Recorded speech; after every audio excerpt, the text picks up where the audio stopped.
presenta Cambiemos el Relato. Vía Verde Alimentos Sanos. Una propuesta diferente para todas tus comidas, meriendas y desayunos. Productos sin gluten, sin lácteos, sin azúcares refinadas, sin conservantes. Viandas adaptadas a tus gustos y preferencias. Instagram, @Vía Verde Alimentos Sanos. Teléfono 094-737-813. Anamaya Registros Acálicos. Marcela te espera para descubrir el tesoro que guarda el libro de tu existencia. Consultas presenciales en Uruguay y online en todo el mundo. Comunicate por Instagram a @anamaya_uy. Taller de Ludosofía.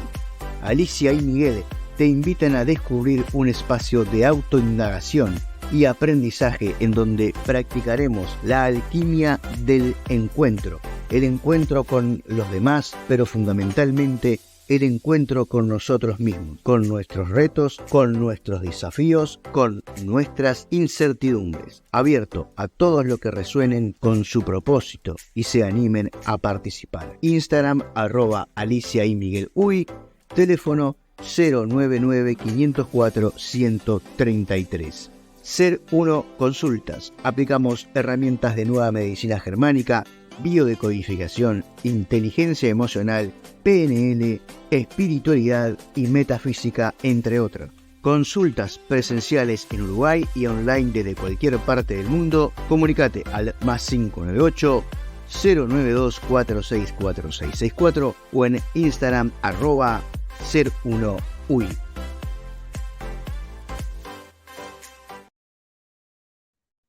Hola, ¿cómo están? A ver, voy a acomodar un poco más la cámara para arriba, a ver si ahí se ve un poquito mejor. Estamos una vez más comenzando un nuevo contenido, uno de los ya finales contenidos de este ciclo 2023 de Cambiemos el Relato. El año que viene seguramente vamos a seguir y con grandes novedades, y la idea es mejorar en calidad de sonido, en calidad de audio. Y bueno, después se van a ir enterando. También la idea es solicitarles una forma bastante interesante que hemos ingeniado, la colaboración de ustedes para mejorar lo que es en equipos, ese tipo de cosas, sabiendo principalmente que el programa nunca va a ser monetizado. La idea es que la monetización lo que logra es que nos limite mucho el lenguaje, los temas a tratar y todo eso. Y bueno, mantendremos, la idea es siempre mantener dentro de las posibilidades que nos permiten las plataformas, bueno, poder tener ese tipo de libertad. Vamos a estar saliendo en Facebook, en Instagram, perdón, en Facebook, en YouTube, como siempre, y en Twitch. Así que quienes quieran, por favor, colaborar por el momento de esta manera, que es compartiendo, dándole me gusta, comentando, y bueno, todo eso que todos los días les pido que colaboren de ese lado. Hoy tenemos a Alicia y Miguel, pero antes de comenzar con Alicia y Miguel, quiero arrancar con un video. Y después de este video, sí, ya comenzamos y le damos la bienvenida a Alicia y a Miguel. Yo cada vez que me dicen que hay que educar, tiemblo, porque en general la educación lo que ha hecho es imponer ¿cómo te diría? Una escala de valores, una concepción del mundo, un orden moral a gentes que tenían otros órdenes, otras escalas, otras concepciones. Entonces esta idea de la educación, yo voy a educar, voy a imponer la cultura, voy a civilizar, que es la idea de Sarmiento y de algunos otros bárbaros que tanto daño hicieron a nuestras civilizaciones más profundas, las verdaderas, que eran llamadas barbaries. Hay que manejarlo con mucho cuidado, eso de educar. Yo creo que lo más importante es saber escuchar y respetar lo que se escucha. Saber ver y respetar lo que se ve. Y que la única manera de educar es aprender, que el que de veras enseña es el que aprende, como decía Paulo Freire con razón. Se educa aprendiendo. Entonces, a partir de la certeza de que el otro siempre tiene algo que decir que vale la pena escuchar.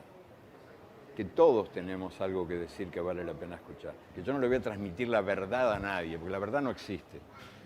La verdad es el resultado de una cantidad de verdades contradictorias entre sí, que son tan contradictorias como nosotros somos. Entonces, esas concepciones, ¿viste?, de redención por la educación, a mí siempre me producen un poquito de alergia. Digo, cuidado.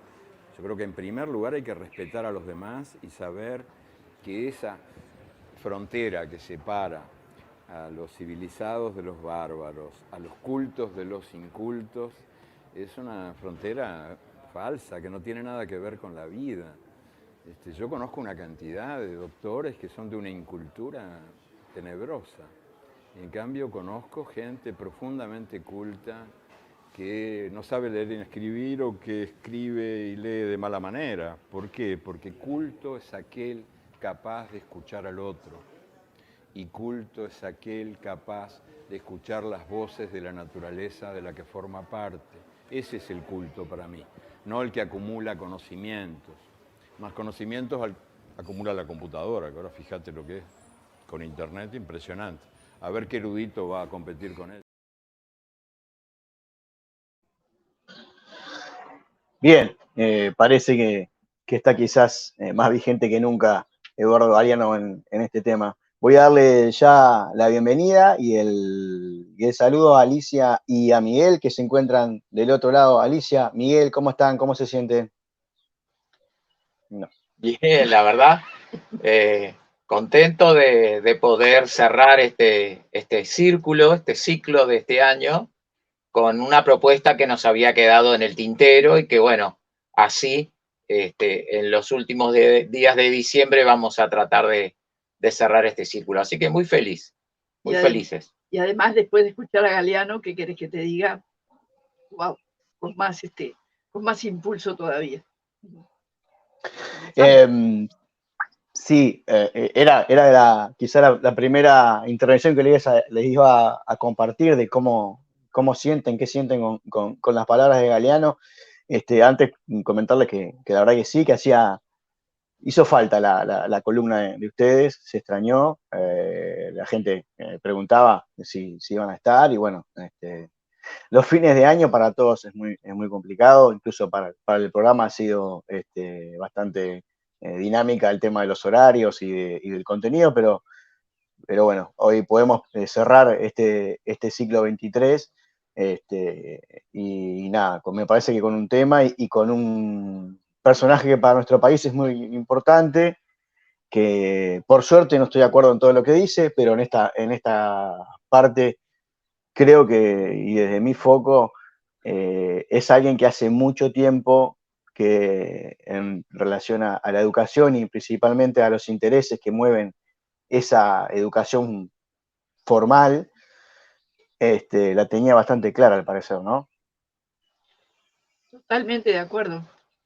Aparte, digo, no sé si él había leído a Steiner o a Montessori o a alguno de ellos, porque cualquiera de los dos, especialmente Steiner, plantea que justamente educar es el arte de escuchar las potencialidades y las necesidades de los otros. ¿Ah? Y bueno, que tiene mucho que ver con todas las intervenciones anteriores que hemos visto, y bueno, y de otros columnistas también, de Cambiamos el Relato, del tema de las palabras, de las concepciones que tenemos, porque educación, ¿qué significa educación? Tiene muchas acepciones o muchas interpretaciones, ¿ah? Que es un poco lo que Galeano dice, me da escozor cuando oigo hablar de educación, de hay que cambiar la educación. Estas reflexiones de Galeano incluso vienen muy a tono con el tema de hoy, sí, porque hoy precisamente lo que vamos a intentar desvelar un poco son los entretelones de la educación obligatoria. Quiere decir, tratar de entender un poco más qué hay atrás de esta educación obligatoria, y bueno, y al final quedará planteada una serie de posibilidades de qué hacer en este contexto, ¿no? Lo otro que planteaba Galeano, que para mí es es una palabra también así como la educación que puede ser totalmente maleable y manipulable y cargada de intereses diversos, es civilizar, ¿no? Esa palabra también es fundamental hoy en día y durante mucho tiempo creo que también se ha usado para cualquier cosa, ¿no? El sinónimo que tiene hoy es globalizar. Exacto. Y lo mismo con la palabra cultura. ¿tá? Él es muy claro en eso que dice. No sé, en este momento parece que el tener papelitos, títulos, hace a que seamos más o menos cultos o haber leído más o menos libros. ¿tá? Y la cultura, si bien todo eso aporta, ¿tá? o puede llegar a aportar, hay otro montón de elementos en lo que es cultura, él lo explica, ¿no? De alguna manera, que tiene mucho que ver en todo esto. Bueno, arrancamos, ¿le parece? Espectacular. Hemos arrancado. Sí. Bueno, un poco hablando de la educación obligatoria, los entretelones de la educación obligatoria, y un poco enganchando con el hilo de las presentaciones anteriores en esta columna, un poco decir que la educación históricamente estuvo disponible para una pequeña parte de la población, generalmente reservada para las clases más privilegiadas. Recién es a principios del siglo XIX que surge en Prusia, que ya lo habíamos conversado en anteriores propuestas, surge en Prusia la idea de una educación obligatoria para las masas. Esta educación obligatoria se difundió principalmente por las regiones que ya pulsaban con el desarrollo de la era industrial. Y claro, en aquel momento los argumentos que justificaban este cambio de foco se basaban en una apariencia de justicia social, de equidad para toda la población, con el consabido progreso que esto tenía para la sociedad. Sin embargo, había oculta atrás de esta idea una intención de inducir o generar un cambio en la mente colectiva, instruyéndola sobre qué pensar, en qué momento y durante cuánto tiempo. De esta manera se condicionaba la voluntad de las nuevas generaciones para que fueran más sumisas y pudieran permanecer muchas horas en las fábricas. Así como un poco surgió toda esta idea. Hablando un poco acá en el Uruguay, fue en la segunda mitad del siglo XIX, con la obra de José Pedro Varela, que comienza a instalarse en Uruguay este modelo educativo.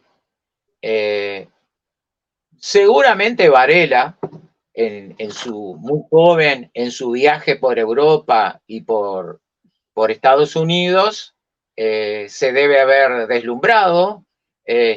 Curiosamente, en Estados Unidos tuvo una conversación con Sarmiento, que recién Galeano hablaba de Sarmiento, y fue Sarmiento en Estados Unidos que entusiasmó a Varela para que viniera al Uruguay a impulsar una reforma educativa.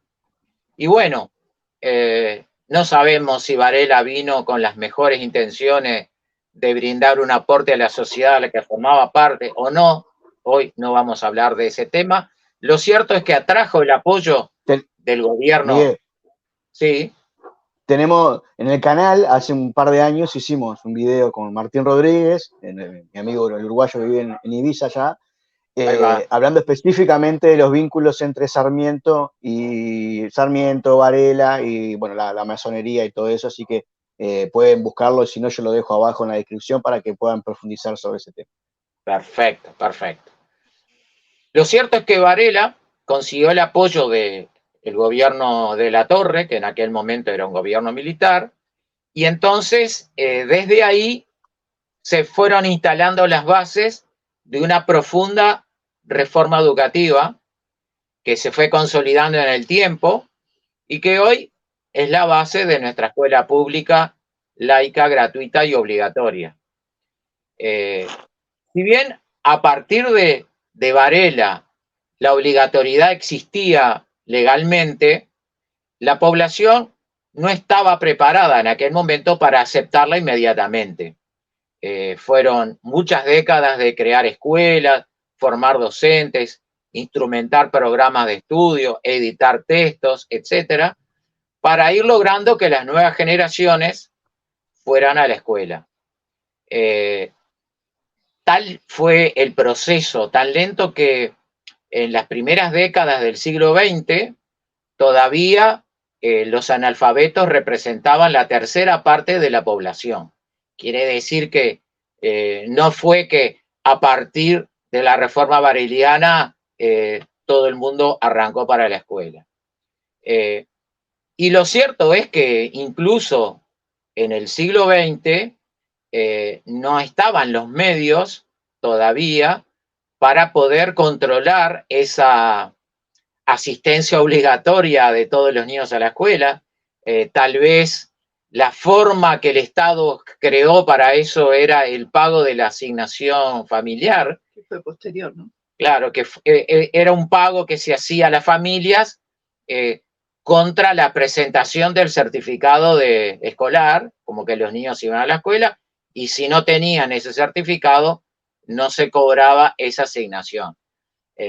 Recién la cosa se puso mucho más exigente. Ahora vamos a ver, hubo cambios estructurales, pero además la tecnología permitió digitalizar toda la información y a partir de ahí pasó a ser mucho más insidiosa o insidioso el control de esta obligatoriedad. Lo que sí que con mayor o menor influencia de las diferentes pedagogías emergentes. En el siglo XX estuvo muy marcado por el pragmatismo y la escuela activa, que era la que en aquel momento empezaba a tener como más fuerza. Nosotros, cuando estudiamos magisterio, todavía era muy común utilizar a Dewey como uno de los mentores de nuestra formación docente. También con muchas idas y vueltas de la lucha política nacional, o sea que en el siglo XX hubieron, si bien no hubieron la cantidad de revoluciones que tuvo el Uruguay en el siglo XIX, igual el siglo XX fue un siglo de luchas bastante fuertes, políticas. Entonces, a pesar de todo eso, la primera mitad del siglo XX fue muy rica en los avances y en los logros del sistema educativo uruguayo. Y acá es importante destacar que fueron diferentes pedagogos uruguayos que de alguna forma fueron marcando el rumbo de la educación nacional. Aquí tendríamos que nombrar a Enriqueta Conte Enrique, a Gesualdo Sosa, Agustín Ferreiro, Julio Castro, Diógenes Di Giorgi, Reina Reyes, Pedro Figari, Carlos Ferreira, Clemente Estable. O sea, hubo... Raimundo Dinelo, que aún vive. Sí, una cantidad, bueno, y hoy en día hay otros tantos. Pero estos, de alguna manera, fueron aportando sus puntos de vista para que el sistema educativo uruguayo, dentro de todo el andamiaje internacional, tuviera esa identidad más uruguaya. El punto de inflexión importante en todo este proceso ocurrió al final de la Segunda Guerra Mundial, con la creación de la ONU y sus organismos especializados. Especialmente la UNESCO, que fue justamente uno de los primeros organismos creados en 1945, en diciembre de 1945. Y es curioso porque, paradójicamente, la misión de la UNESCO era, lo digo textual, ¿no?, contribuir a la consolidación de la paz, la erradicación de la pobreza, el desarrollo sostenible y el diálogo intercultural mediante la educación, las ciencias, la cultura, la comunicación y la información. Ese sería como el objetivo inicial de arranque. Sin embargo, desde su creación, se fue consolidando una estructura de carácter global que empezaba a incidir cada vez más en la implementación de los diferentes sistemas educativos de los países miembros. Uruguay es miembro desde el arranque mismo de la ONU, así que desde ahí. Y este proceso... ¿sí? Te interrumpo ahí para agregarle también que hicimos este año con Emma, en los programas esos maratónicos que tenemos con Emma, hablamos también de la UNESCO y de quiénes fueron sus primeros directores que están cerca de lo que tiene que ver con, bueno, se me borró el nombre, la palabra técnica, pero bueno, todo lo que tiene que ver con la ingeniería social y pensar en un ser humano de élite y no tanto en favorecer a todos los seres humanos, ¿no? Sin ninguna duda. Ahora, el proceso inicial de la UNESCO fue como más bien lento en las primeras décadas, pero este proceso de incidir en las políticas educativas de los distintos países se intensificó notoriamente en las últimas 3 décadas. Nos tenemos que ir a la conferencia mundial realizada en Tailandia en 1990, en Jomtien. Allí aparece la famosa Declaración Mundial sobre Educación para Todos, 1990.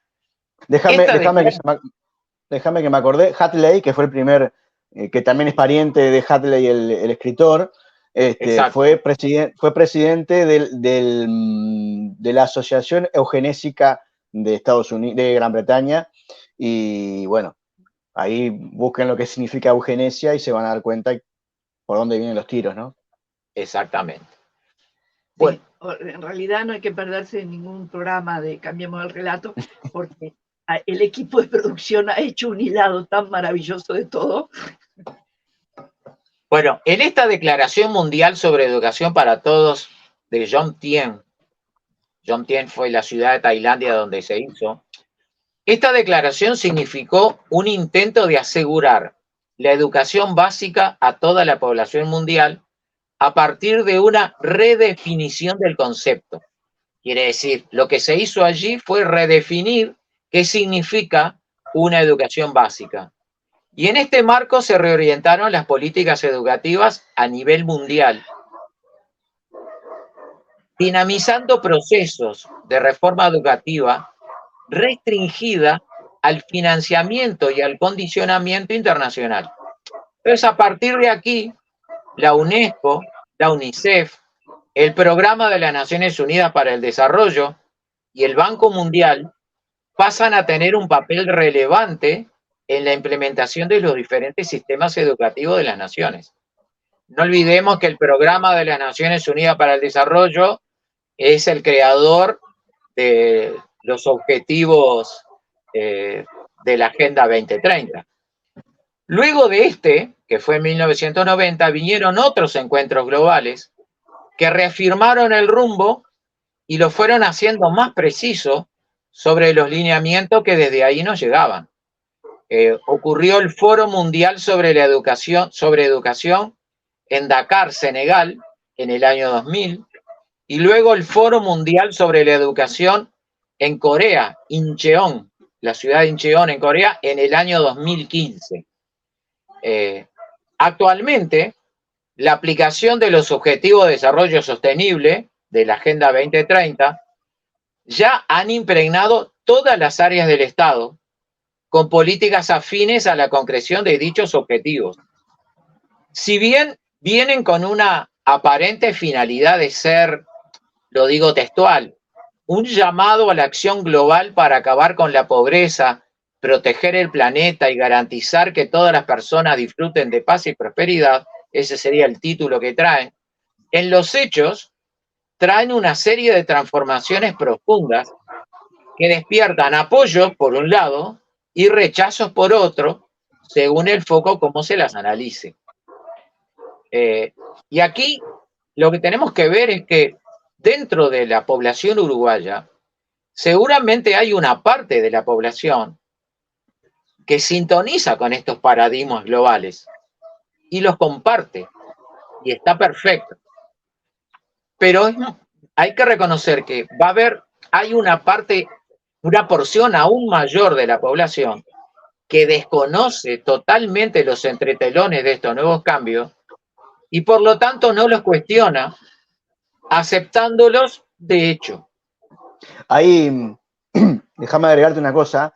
Yo Sí. hasta hace un mes y medio atrás terminé de leer completamente la Agenda 2030 y ahora, mientras vos hablabas y asociando cómo arrancamos el programa con el video de Galeano, maneja esa misma forma de impulsar las ideas, con palabras muy ambiguas y que cualquiera podría estar de acuerdo: educación, salud, igualdad, todo eso, civilización, y bueno, un montón de palabras pero en un marco, en un contexto en donde queda librado a la interpretación de alguien qué es la educación, qué es la salud, qué es la libertad. Bueno, libertad aparece solamente 3 o 4 veces la palabra libertad, increíblemente, porque me parece que libertad no tiene muchas idas y vueltas. Y en relación a las agencias que se han creado a partir de la ONU, de la UNESCO y todo eso, lo que sí podemos notar empíricamente es que la propuesta, para lo que fueron creadas, lejos de reducir sus objetivos, los han aumentado. La ONU, no lejos de reducir la guerra, han habido cada vez más. La UNESCO, en vez de hacer una educación de calidad, la ha llevado a lo que vos venís contando. Ni que hablar de la OMS, ni que hablar de UNICEF, ni de las agencias alimentarias de la ONU, que también están marcando que cada vez esos números pareciesen estar aumentando en vez de retrocediendo. Sí, sí, exactamente.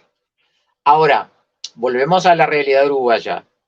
Aceptemos que hay una parte de la población que está totalmente de acuerdo con esta injerencia global en la política educativa uruguaya. Perfecto. Respetamos esa decisión. Hay una parte importante de la población que no tiene ni idea de todo esto que estamos contando, pero de hecho no lo cuestiona y por lo tanto de hecho lo está aceptando dócilmente.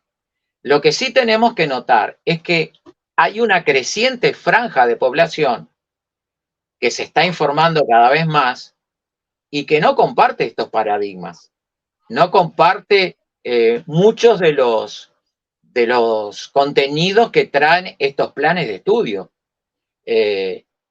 Por ejemplo, estamos hablando de contenidos sesgados de historia, contenidos sesgados de geografía, de biología, que sostienen verdades y argumentos que ya no condicen con las evidencias que ahora están disponibles. Sin embargo, se siguen enseñando dogmáticamente desde edades muy pequeñas. Contenidos relacionados a las ideologías de género, a las políticas LGTB, que inducen a los niños a prácticas que pueden ser cuestionables por muchas familias. O sea, hay muchas familias La semana pasada mi hijo trajo de la escuela, no sé dónde lo sacó, un libro que estaba supuestamente orientado para niños de entre 5 y 7 años, de sexualidad, que después se los voy a compartir para que lo vean.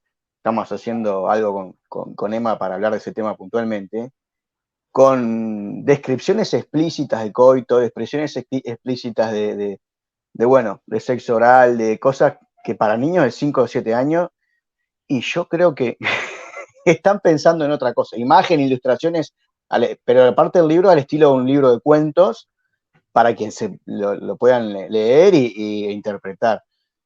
A mí, por lo menos, llámenme conservador, llámenme lo que quieran, me parece que por ahí no va la cosa. Claro. Ahora, lo importante es que quienes ya venimos desconfiando o cuestionando y hurgamos e investigamos, ya sabemos cuál sería, o por lo menos nos imaginamos, cuál sería el objetivo central de todo este cambio. Lo que sí es importante de que hay contenidos que se dan en la enseñanza con los cuales muchísimas familias pueden no estar de acuerdo. Y algo que en estos últimos años que hemos vivido a nivel planetario está quedando cada vez más claro, ¿ah? Es que aún en esa cultura supuesta que nos dan esos papelitos habilitantes llamados títulos, ¿verdad? Para la carrera que sea, ¿quién está armando los programas para la formación de los profesionales en cada una de esos métiers? Y también a nivel profesional hay mucha gente que, bueno, que con ese papelito, ¿tá?, entre los cuales nos contamos, y sí, nos habilitan a funcionar dentro del sistema, mas estamos buscando, estamos hurgando, estamos despertando, estamos dándonos cuenta, ¿tá?, de que, bueno, gracias por la formación recibida, mas hay una autoformación, que hay que seguir trabajando, profundizando, descubriendo e investigando. Entonces, si esto lo estamos viendo a nivel profesional, ¿qué es lo que no, o sea, todo lo tapado que puede estar para los papás? Están totalmente convencidos de que es importantísimo, de que los niños vayan a la escuela, de que se eduquen, y que es verdad. El punto es de qué educación estamos hablando, ¿sí?, de qué formación estamos trabajando con cada uno de ellos. Y es por ahí hacia donde iríamos ahora en esta parte de la columna. Estamos viendo de que hay una franja de población en Uruguay, seguramente en todos los países, pero hablemos de Uruguay, que ya no está viendo, o por lo menos no comparte, que sus hijos sean obligados a aprender determinados contenidos. ¿Qué es lo que acabas de plantear tú como papá, no? Ahí está. Incluso en historia, en geografía, en biología, es como que hay un relato único oficial que se va induciendo en los niños, cuando de repente hay muchos de esos relatos oficiales que ya han caído porque hay argumentos de sobra de que no son así.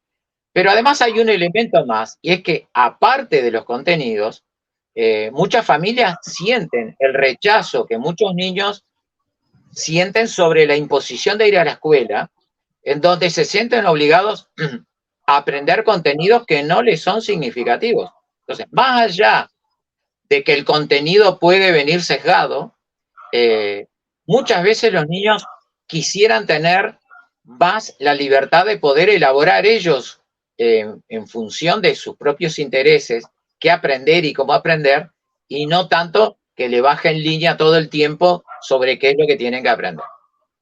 Hay dos cosas, hay dos cosas ahí en ese punto, en el tema de los programas que se están implementando hoy en día, y que no es menor, porque a veces uno dice, bueno, los poderes se rinden, o están todos de acuerdo para que esto pase, y no es que no funciona así. Uno de los argumentos, por ejemplo, para darse cuenta que no va en que, no sé, el presidente del COICEN acá en Uruguay, que es el organismo que rige la educación, sabe todo lo que estamos hablando y lo está haciendo. No, es simplemente hoy en día, y como lo nombraste, el Fondo Monetario Internacional y el BID, que depende también, en cierto modo, del Fondo Monetario Internacional, presta dinero para crear escuelas, siempre y cuando se manejen en los programas, esas escuelas mantengan los programas nuevos y se comprometan las autoridades a que sea bajo los nuevos programas y las nuevas directrices que se vayan bajando desde la UNESCO. O sea, es tan sencillo como eso. Vos querés una escuela, muy bien, querés plata, pero tiene que ser a la manera que nosotros queremos. Y una muestra de eso es que alguien me comentó que llegó el inspector acá en una zona de Montevideo y que llegó y lo primero que hizo fue contar los niños. Como faltaban 10 en un grupo de 25, él se empezó a preocupar más de por qué no venían, o de por qué si estaban faltando mucho, que de revisar quizás la planificación o la manera de abordar la clase por parte del docente. Para que veamos cómo el interés principal es que no se escape nadie de ese sistema obligatorio, ¿no? Exacto. Ahora, mirá la contradicción. Vamos a la Constitución de la República, ¿no? En el artículo 41 dice: el cuidado y educación de los hijos para que éstos alcancen su plena capacidad corporal, intelectual y social es un deber y un derecho de los padres. Y en el artículo 68 expresa: todo padre o tutor tiene derecho a elegir para la enseñanza de sus hijos o pupilos los maestros e instituciones que desee. Frente a esto que establece la Constitución, nos vamos a hacer algunas preguntas en el análisis de hoy. Primera pregunta: ¿puede la educación ser obligatoria cuando viene impregnada de focos y paradigmas claramente sesgados y tendenciosos en aspectos tan discutibles y controvertidos? Primera pregunta. Segunda pregunta: ¿cómo se puede entender así una educación laica que respete y promueva el derecho a la libertad de pensamiento, de conciencia, de opinión y de expresión, como lo establece la Declaración Universal de los Derechos Humanos? O sea, en la Declaración Universal de los Derechos Humanos está esto. Entonces, ¿cómo una educación laica, porque nos llenamos muchísimo la boca en Uruguay con la educación laica, cómo una educación laica de esta que estamos teniendo, cómo hace para respetar y promover el derecho a la libertad de pensamiento, de conciencia, de opinión y de expresión? Otra pregunta es... Creo que hay una, Sí. ahí, por ejemplo, ahí en el contexto de laico, a mí me parece que lo que pasa es que se ha perdido la definición de laico, y hoy en día laico se refiere a religión y política. Mientras vos no le hables de religión y política, estás siendo laico. Y en realidad la laicidad no tiene que ver pura y exclusivamente a las ideas políticas o a las ideas religiosas. Tiene que abarcar todo el contexto, claro, de ideología, pensamiento. El docente a cargo no debería influir, no debería poner pensamientos y sus ideologías por encima del interés general de educar, de brindar herramientas para que ese estudiante sea libre de formar su propio pensamiento y su propia creencia, ¿no? Claro. Gracias por la precisión. ¿Sabés que se está escuchando como cortado? No sé si tú también. Bien, ya lo veo. Sí, puede ser. Sigan que yo lo arreglo. Dale. Bueno, la pregunta que más nos interesa hacer en este momento, y que seguramente le puede ser bastante sentida a mucha gente, es: ¿qué alternativa les queda a las familias que, si bien quieren cumplir con el derecho a la educación de sus hijos, no encuentran en el sistema educativo nacional una propuesta coherente con sus principios y valores? ¿Qué es lo que tiene que hacer entonces una familia cuando la alternativa es que la escuela es obligatoria, pero realmente no se encuentra una propuesta coherente con sus principios y valores? Y acá lo que tenemos que decir es que claramente está emergiendo a nivel nacional un número creciente de familias que no están comprendidas en la generalidad de la oferta educativa existente, y se está haciendo necesario implementar un nuevo marco legal que las contemple. O sea, hay una parte de la población, será incipiente, no tenemos idea del número, pero ya es notorio que existe, que sería necesario implementar un marco legal que las contemple. Y entonces aquí es donde empezamos a ver qué alternativas se podrían llevar esta familia.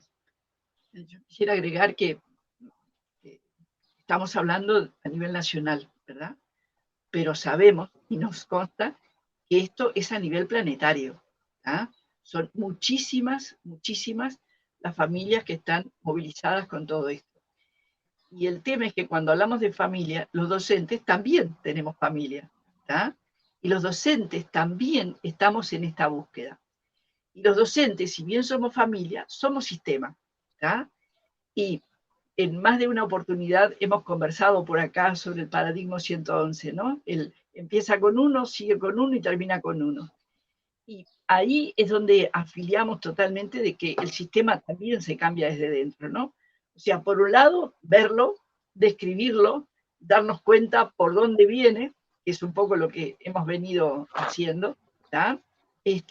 Pero por otro lado, el ver esas tareas que desde dentro se están haciendo.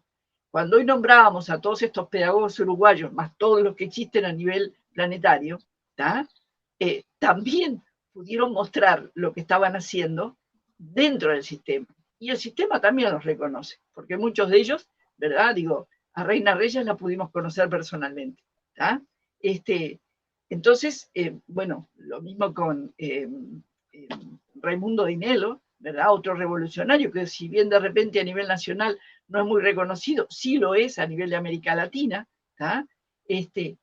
Entonces, esos cambios desde dentro, esa libertad de pensamiento y de sentimiento de cada uno, ese paradigma 111, desde todos los niveles, si hablamos de niveles, desde todas las culturas, es que lo podemos ir ejerciendo. Y es lo que están haciendo en este momento muchos docentes y muchísimas familias también. No tenemos números, no tenemos estadísticas, pero sí lo estamos vivenciando. Bueno, creo que ¿ahí me escuchan bien ahora? Sí, perfecto. Ah, bien. No, que solo quería agregar, creo que hay algo que yo siempre lo planteo, de que se ha tercerizado todo, ¿no? Y creo que hay una necesidad de volver a apoderarse y a ser propietaria por parte de la familia de esa educación, ¿no? Eso que durante muchas décadas era la escuela es la que lo arregla, y hoy en día estamos volviendo muchos a darnos cuenta que no, que la escuela tiene su rol, quienes lo puedan ver y quienes lo sientan así, está genial, pero en realidad quien educa primero es en el hogar, en la familia, ¿no? Exacto. Eso, yo no recuerdo en cuál de las columnas fue que conversamos acerca del papel de la familia. Uh-huh. Y en todo esto es como estas dos vertientes, ¿no? Por un lado, todo esto que viene planificándose hace algún tiempo, no tenemos idea de cuándo, ¿sí? Sí, es muy marcado el final de la Segunda Guerra Mundial, ¿tá? Pero bueno, también cuestionábamos todo el tema de Varela y demás.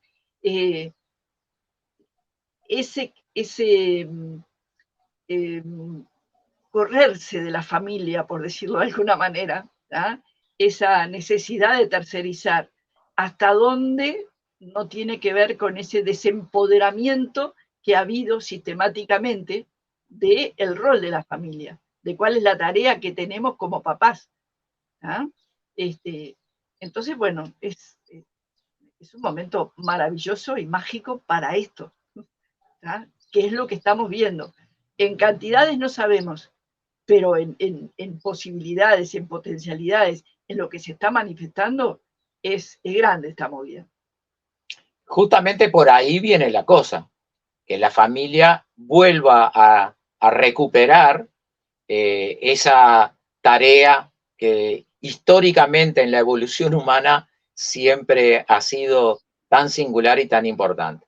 Entonces, una primera alternativa que sentimos que tienen estas familias que están con esta situación será el poder acompañar la escolarización de sus hijos. O sea, si la idea es que voy a poner a mi hijo en la escuela pública o en la escuela que elija, no es soltarlo y dejarlo, sino poderlo acompañar, complementando los aprendizajes escolares con otros focos y miradas para ampliar su comprensión y neutralizar los sesgos y los dogmatismos que dichos contenidos pretenden. O sea, una alternativa es, bueno, si mi hijo tiene que ir a esa escuela, voy a acompañar y cada vez que venga a casa con un libro como el que indicabas o que venga con contenidos que de repente pudieran habilitar a otros focos, otros puntos de vista, bueno, tratar desde casa,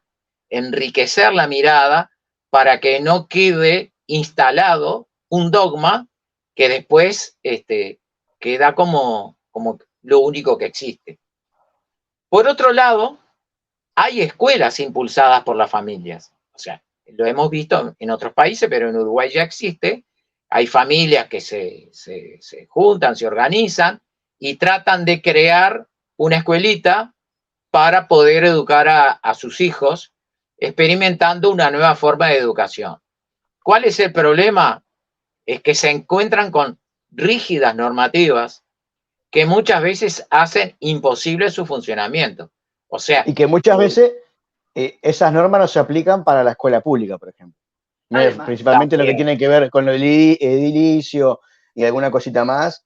Sabemos que se les exige a estas escuelitas y a las escuelas privadas, más no cumplen las mismas normas, a pesar que deberían las escuelas públicas, ¿no? exacto. pero también te consta, igual que a nosotros, ¿verdad?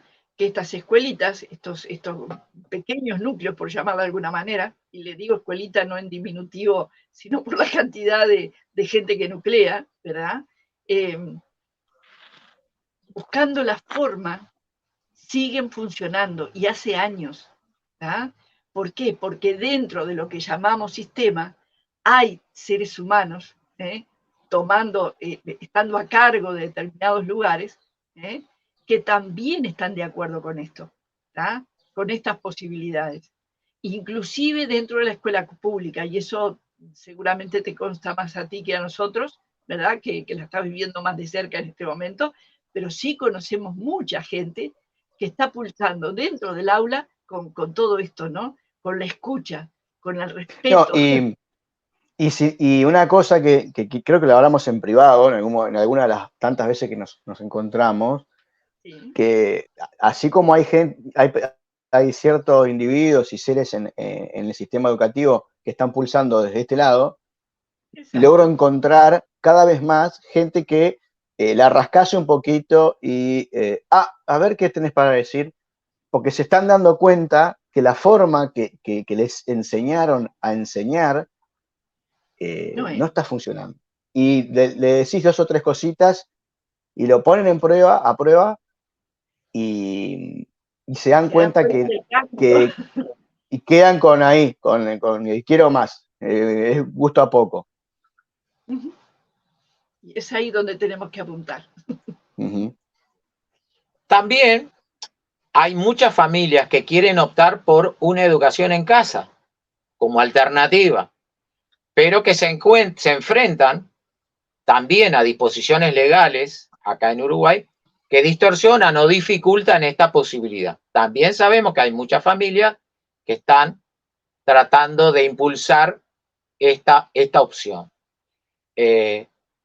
Como para ir terminando, porque en realidad la idea es plantear la situación y después que cada uno vaya elaborando su propia solución, como reflexión final podríamos decir que le decimos sí al derecho a la educación para todos.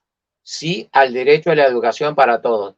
Sin discriminación, sin dogmatismos, sin imposición de ideas de ningún tipo, sin relato único, incambiable.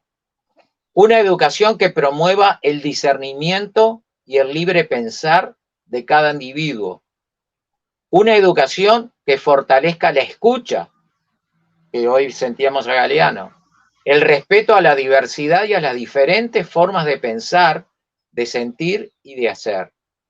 Una educación que genere seres plenos, libres y soberanos. Una educación que acompañe proactivamente este proceso de transformación que estamos viviendo en el planeta hacia un mundo más humano y amoroso. Y con esto por ahora estaríamos cerrando este ciclo, que bueno, el año que viene veremos qué es lo que dice. Recalcar que en todo esto que acabamos de leer o denunciar, seguimos insistiendo que no es un reclamo al sistema, sino que es una tarea de todos y de cada uno en la educación de nosotros mismos, empezando por acá, ¿verdad? Ese arte de escucharnos, de ver nuestras potencialidades, de ver nuestras necesidades, para poder escuchar a un otro también desde ese foco. Y escucharlo como familia, escucharlo como docente, escucharlo como compañero de trabajo, escucharlo como vecino, como gente de acción en todo lo que tiene que ver con la vida, ¿no? Con la experiencia de esta vida. Bien, yo antes de despedirlos quisiera preguntarles cómo se sintieron, pero ya pensando en todo el ciclo, ¿no? Sé que para ustedes fue algo nuevo, el ciclo fue algo diferente, algo nuevo también para mí. ¿Cómo se sintieron? Bueno, para mí el ciclo, que es una experiencia nueva para nosotros, fue sumamente rico. Por momentos exigente, porque no se trata solamente de hablar, sino que atrás de cada columna hubo muchísimas horas de investigar, de estudiar, de preparar, de sentir. Entonces, nos ha llevado bastante tiempo armar cada una de las columnas y ese proceso ha sido muy rico para nosotros. O sea, yo realmente no sé cuánto pudimos compartir a las personas que nos han visto, pero en nosotros, ya en nosotros, ha sido transformador esta experiencia por todo lo que hemos podido crecer, hemos podido aprender. Realmente ha sido fantástico. Además de todo lo que comparte Miguel, agregaría la riqueza que fue compartir contigo y con todos los compañeros de este Cambiemos el Relato, porque, como decía al comienzo de esta columna, ese equipo de producción, cómo hiló para que todos los temas confluyan hacia uno solo, ¿no? Desde nuestro foco, que es este empoderamiento de cada uno. Y para mí la frutillita de todo este proceso tuvo que ver con esto. Desde la última intervención que tuvimos hasta ahora, tuvimos una gran movilización, una gran movilización porque el tema que acabamos de exponer nos llevó a mucha cosa. Nos llevó a mucha cosa porque si vamos al hilo histórico, y sí, podemos tomar el tema del juzgar, el de apuntar, el de y de poner a la luz determinadas cosas. Más nuestra intención, muy, pero muy especialmente a lo largo de todo este programa, es, por supuesto, que mostrarlo como el resto de los compañeros, qué es lo que está sucediendo, qué es lo que está pasando, o sea, algo del diagnóstico, pero lo más importante es el poder que tenemos, que estamos ejerciendo en este momento, para que esto ya se esté revirtiendo. Y eso depende de cada uno. Así que, más que agradecidos, porque además surgió, se nos iba el año por otras obligaciones y demás, y no estábamos pudiendo cerrar. Y bueno, y este programa de hoy nos está permitiendo esto, y más con esta pregunta que estás haciendo. Así que, una vez más, gracias por toda esta experiencia. Yo creo que es importante incluso dejar en claro que en todo el ciclo nunca recibimos de Fabián ninguna indicación de qué es lo que había que decir o no, o sea, nos manejamos con absoluta libertad. Pero además, con los demás participantes, las demás columnas, los demás compañeros, nunca tuvimos una reunión para ponernos de acuerdo en nada. O sea, mágicamente se ha dado a lo largo del año una sintonía, una complementariedad, porque una columna se complementa con otra. De hecho, hoy en el tema que desarrollamos, hay columnas que pueden profundizar mucho sobre esto. Fue como muy mágico. Realmente el equipo de producción que se hizo una celebridad en Cambiemos el Relato, funcionó maravillosamente durante todo el año para presentar una propuesta que desde mi punto de vista fue muy coherente. No hubieron columnas que de repente fueran disonantes o contradictorias. Fue todo como muy complementario, precioso, la verdad. Una hermosa experiencia. Gracias por haber escuchado el llamado y ser promotor de todo esto. Nada, agradecerles por estar no solo en el programa, por ser parte también de mi experiencia de vida. Creo que es por donde más uno reconoce el aporte de ustedes, porque tenemos una relación de muchos años que ha tenido sus idas y sus vueltas, y creo yo creo que tenerlos a ustedes a mí me certifica la manera en que queremos, o por lo menos el principal relato que uno quiere cambiar, que acá se quiere cambiar, que es las diferencias nos dividen. Y ustedes, como yo, sabemos que en muchas oportunidades hemos tenido diferencias, incluso puntos de vista del otro lado, uno de un lado y otro del otro, para no decirles opuestas, y sin embargo siempre estamos con esa, como decía Galeano, ¿no? Con las ganas y el deseo de escuchar. Primero escuchar y saber que la otra persona no son sus ideas. O sea, mis ideas de hoy no son las que fueron ni siquiera, no sé, el año pasado o el anterior en su totalidad, mucho menos cuando era más joven, y estoy seguro que no las van a hacer. Pero siempre hay, como dije una vez en alguna columna, en alguna editorial, el foco principal que yo busco y que busco transmitir con este sistema, en donde traer distintos seres que busquen desde su perfil y con sus diferencias y características particulares, el ser verdaderos, ¿no? No es buscar la verdad, en el ser verdadero, ¿no? Eso me parece que es el principal aporte que quiere dejar esta idea de cambiar el relato, ¿no? De que por más que yo esté en desacuerdo con lo que está diciendo esa persona que está ahí, sé que está siendo verdadero, lo que está diciendo lo está diciendo porque lo piensa, porque lo siente, porque lo vivió, y eso hay que respetarlo, por más que sea distinto a lo que uno, mientras no le haga daño a nadie, mientras no afecte la integridad física de otras personas, me parece que hay que respetar. El otro día escuché una frase muy importante, y con esto cierro, y en la que en este momento estoy de acuerdo con esa. Las ideas no se respetan, las personas sí. O sea, yo puedo criticar tu idea y respetarla y buscar la manera de combatirla o de estresarla, como me gusta decir a mí. Lo puedo hacer primero porque las hago con las mías.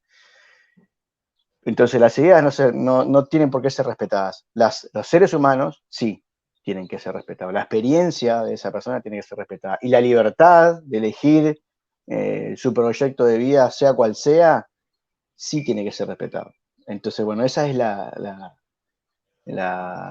idea principal, y con esto despedirlos, agradecerles. Nos vamos a ver de vuelta en la pantalla para cerrar este ciclo, que vamos a estar la mayoría de los columnistas de distintas formas, pero vamos a estar. Y nada, agradecerles, mandarles un abrazo, y nos vamos a estar viendo nosotros fuera de la pantalla, y seguramente la gente a través de este medio o de otro.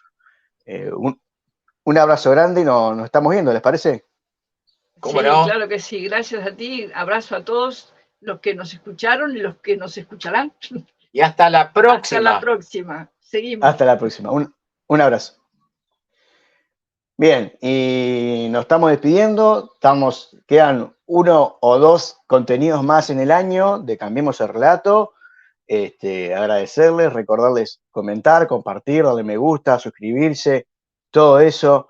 Les vamos a estar dando novedades a través de las redes, de @01uy en Instagram y en Facebook principalmente, y en el canal de 01 canal en Telegram.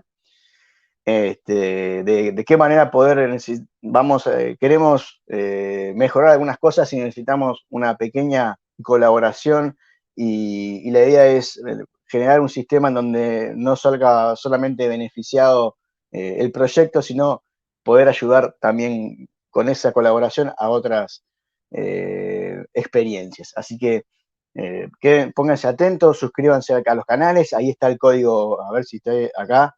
A ver, acá está el IQ que pueden, no, más abajo, acá está el IQ donde pueden escanear y acceder a todas las redes, Spotify, YouTube. Síganos en YouTube, que es donde más seguidores tenemos. También está en Spotify, que al parecer se queda en Uruguay y vamos a poder seguir compartiendo libremente por ahí todo el contenido. Les mando un gran abrazo. Nos vemos en un próximo contenido de Cambiemos el Relato.